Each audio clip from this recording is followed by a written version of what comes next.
کیسوں میں خان کے خلاف کوئی شواہد نہیں ہے۔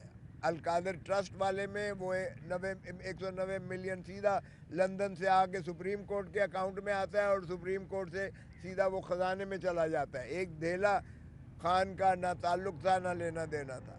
جو سہاوے میں ملک ریاض نے جو رقبہ دیا وہ ٹرسٹ کے نام ہے، وہاں جو تعمیر کی وہ یونیورسٹی بنی ہوئی ہے، وہ فنکشنل ہے، اور ٹرسٹیز جو ہیں اس میں ان کا کوئی دخل عمل ایک دھیلے کا نہیں ہے، وہ نکال نہیں سکتے ہیں۔ وہ یہ تو رہا القادر ٹرسٹ کی کیس کی کیفیت۔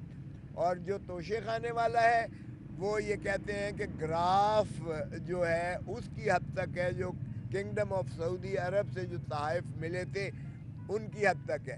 ان کا اپریزر جو ہے پرائیویٹ اپریزر کے علاوہ سرکاری اپریزر نے جو ایف بی آر مقرر کیا ہے، جو خان صاحب سے پہلے کے چلے آ رہے تھے، وزارت عظمیٰ کے آنے سے پہلے کے چلے آ رہے تھے، انہوں نے اس کی تعین کیا اس کی قیمت کو۔